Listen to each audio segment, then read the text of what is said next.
Hello दोस्तों, नमस्कार। आप सभी का स्वागत है आपके अपने YouTube channel current affairs magic में। और आज हम 3 अक्टूबर के करंट अफेयर्स की बात करेंगे। और हमारा पहला क्वेश्चन है कि Ambedkar social innovation and incubation mission यानी ASIIM को ई लॉन्च किसके द्वारा किया गया है। तो यह ई लॉन्च किया गया है हमारे केंद्रीय सामाजिक न्याय और आधिकारिकता मंत्री हैं श्री थावरचंद गहलोत, इनके द्वारा। और इस मिशन को उच्च शिक्षण संस्थाओं में पढ़ने वाले अनुसूचित जाति यानी SC के जो छात्र हैं उनके बीच नवाचार और उद्यम को बढ़ावा देने के लिए वेंचर कैपिटल फंड के तहत यह लॉन्च किया गया है। और इस फंड का जो उद्देश्य है वो है कि उद्यमियों की संस्थाओं को रियासती वित्त प्रदान करना। और इस फंड के तहत SC उद्यमियों के द्वारा प्रवर्तित 117 कंपनियों को व्यावसायिक उद्यम स्थापित करने के लिए वित्तीय सहायता यहाँ पर प्रदान की गई है। ASIIM ये Ambedkar social innovation incubation mission, इसका नाम की पहल के तहत विश्व और विभिन्न उच्च शिक्षण संस्थाओं में टेक्नोलॉजी बिजनेस इंक्यूबेटर्स के माध्यम से अगले 4 साल में 1000 SC युवाओं की पहचान की जाएगी। हमारा अगला क्वेश्चन है कि श्री DV सदानंद गौड़ा ने किस राज्य में किसानों के लिए point of sale 3.1 software SMS सेवा और घर पर उर्वरक पहुंचाने की सुविधा के तहत ऋतु भरोसा केंद्रुल का शुभारंभ किया है। तो यह किया है, ये जो DV सदानंद गौड़ा हैं ये हमारे केंद्रीय रसायन और उर्वरक मंत्री, और इन्होंने यह शुभारंभ किया है आंध्र प्रदेश राज्य में। और यहाँ कोविड-19 महामारी की मौजूद स्थिति को ध्यान में रखते हुए 3.1 संस्करण के तहत यहाँ पर संपर्क रहित OTP आधारित प्रमाणीकृत विकल्प पेश यहाँ पर किया गया है। और SMS सेवा समय समय पर उन खुदरा बिक्री केंद्रों पर उर्वरकों की उपलब्धता के बारे में किसानों को SMS के बारे में बताया जाएगा, SMS करके कि ऋतु भरोसा केंद्रोलन के माध्यम से आंध्र प्रदेश में उर्वरकों की होम डिलीवरी की पहल के तहत राज्य सरकार ने सभी ग्राम पंचायतों में ऐसे 10,641 ऋतु भरोसा केंद्र शुरू किए हैं ताकि किसानों को सभी तरह की गुणवत्ता युक्त सेवाएं प्रदान की जा सकें। आंध्र प्रदेश के मुख्यमंत्री हैं YS जगनमोहन रेड्डी, राज्यपाल हैं विश्वभूषण हरिचंदन। हमारा अगला क्वेश्चन है कि IB E-नोट ग्रीन टेक पहल का शुभारंभ किसके द्वारा किया गया है। तो IB E-नोट ग्रीन टेक का पहल का जो शुभारंभ है वो इंडियन बैंक के द्वारा किया गया है। और इनका उद्देश्य है कि एक पेपरलेस कामकाजी वातावरण प्रदान करना, यानी कि बिना पेन पेपर के काम करना। और यह उपकरण विभिन्न कार्यालयों के द्वारा डिजिटल रूप से लगाए गए नोटों के प्रसंस्करण और ट्रैकिंग को सक्षम बनाता है। और इसके पहल के लिए बैंक ने माइक्रोसॉफ्ट ऑफिस की सुविधाओं में से एक शेयर पॉइंट को अनुकूलित किया है। और बैंक ने अपने कर्मचारियों के लिए ई-लर्निंग प्लेटफॉर्म इंडगुरु भी लॉन्च किया है। INDGURU इंडगुरु भी यहाँ पर लॉन्च किया गया है। इंडियन बैंक के जो MD और CEO हैं वो हैं पद्मजा चंद्रू, और इसका हेडक्वार्टर चेन्नई तमिलनाडु में स्थित है। हमारा अगला क्वेश्चन है कि ग्रामीण विकास के लिए CSIR टेक्नोलॉजी की शुरुआत किसके द्वारा की गई है। तो यह की गई है डॉक्टर हर्षवर्धन के द्वारा। और विज्ञान और प्रौद्योगिकी, पृथ्वी विज्ञान और स्वास्थ्य और परिवार कल्याण मंत्री हैं डॉक्टर हर्षवर्धन सिंह।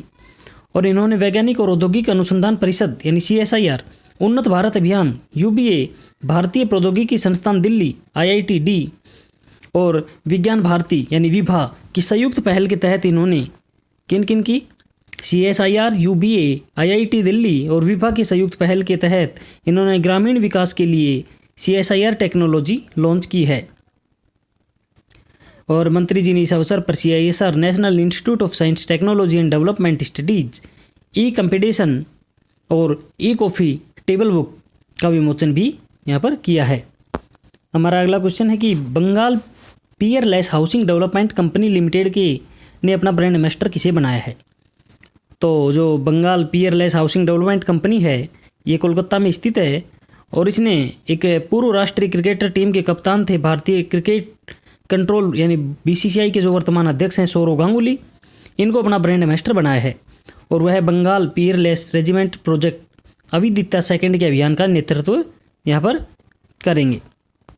हमारा अगला क्वेश्चन है एलिसा हिल्ली ने T20 में MS धोनी का विकेट कीपिंग का रिकॉर्ड तोड़ दिया है, किस देश से हैं। तो एलिसा हिल्ली हैं ऑस्ट्रेलिया से और ये महिला क्रिकेटर हैं और विकेट कीपर हैं। और इन्होंने भारत के लिए 98 T20 इंटरनेशनल में MS धोनी के द्वारा 91 विकेट लेकर एक रिकॉर्ड बनाया गया था, most dismissal by wicket keeper इस रिकॉर्ड को इन्होंने तोड़ दिया है। हिली ने ऑस्ट्रेलिया के लिए 114 T20 खेले और ऑस्ट्रेलिया के ब्रिस्बेन क्वींसलैंड के एलन बॉर्डरफील्ड में 3 मैचों की श्रृंखला के दूसरे T20 में न्यूजीलैंड के खिलाफ मैच के दौरान खेल में सबसे छोटे प्रारूप में 92 विकेट के साथ इन्होंने यह रिकॉर्ड तोड़ दिया है। हमारा अगला क्वेश्चन है कि गुजरात जल आपूर्ति और सीवरेज बोर्ड ने ऑनलाइन इंटरएक्टिव प्लेटफॉर्म के माध्यम से किस देश के साथ समझौता किया है। यानी जल क्षेत्र में गुजरात सरकार ने किसके साथ समझौता किया है, तो ये इन्होंने समझौता किया है डेनमार्क के साथ, और ये 5 साल के लिए समझौता किया है। और डेनमार्क की जो संस्था है डेनिश जल फोरम, इसके साथ इन्होंने यह समझौता किया है। और यह समझौता ज्ञापन 2 संगठनों के बीच प्रौद्योगिकी विनिमय, प्रशिक्षण, क्षमता निर्माण, ज्ञान विनिमय, जल आपूर्ति के सहयोग, अपशिष्ट जल उपचार, पुनः उपयोग और जल प्रबंधन में मदद करेगा। गुजरात में Indo Danish water technology alliance स्थापित करने और संयुक्त राष्ट्र के सतत विकास लक्ष्य 6 में योगदान देने के लिए 5 साल की अवधि के लिए एमओयू पर यहाँ पर हस्ताक्षर हुए हैं। डेनिश वाटर फोरम के जो अध्यक्ष हैं वो हंस मार्टिन फ्रिसमोलर। इसका हेडक्वार्टर होरसोलम डेनमार्क में स्थित है। गुजरात के सीएम हैं विजय रूपाणी और राज्यपाल आचार्य देवव्रत।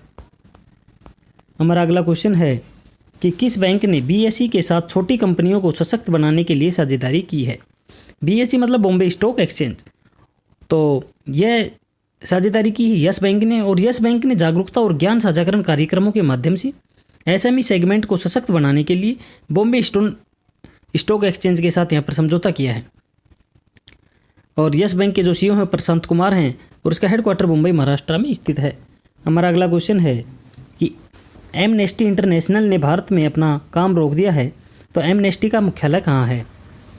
तो इसका हेडक्वार्टर है लंदन में, लंदन यूनाइटेड किंगडम में, और इसके जो महासचिव हैं वो कुमी नायडू हैं। अब इसके बारे में बात करें तो जो विदेशी धन कानून है यानी फॉरेन फंडिंग लॉ, इसके ऊपर कथित रूप से इन्होंने नियम तोड़ दिया है। और 10 सितंबर को भारत सरकार के द्वारा संगठन में बैंक खातों को फ्रीज यहाँ पर कर दिया गया।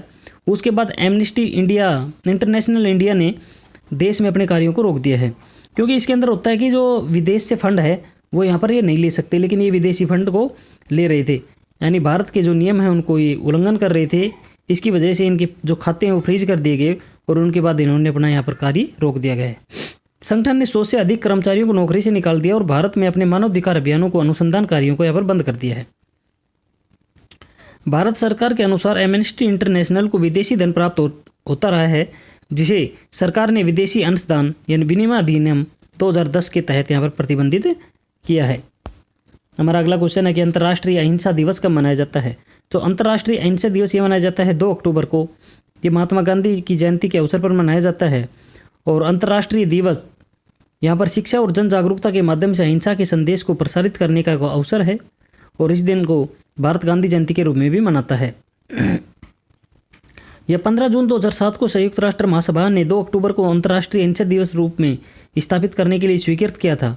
और वर्ष 2020 में वैश्विक शांति आइकन की 151वीं यहाँ पर जयंती मनाई गई, जिनका जन्म है 2 अक्टूबर 1969 को गुजरात के पोरबंदर में हुआ था। इनके द्वारा कुछ यानी महात्मा गांधी की जो कुछ लिखित पुस्तकें हैं, the story of my, experiment with truth, the moral basis of vegetarians और peace the word and inspiration of Mahatma Gandhi यानी मी वी। तो धन्यवाद दोस्तों, आज के लिए इतना ही। मिलते हैं नए वीडियो में नई अपडेट के साथ। तब तक पढ़ते रहिए, बढ़ते रहिए, और आपके अपने YouTube channel current affairs magic को सब्सक्राइब करना ना भूलें। धन्यवाद।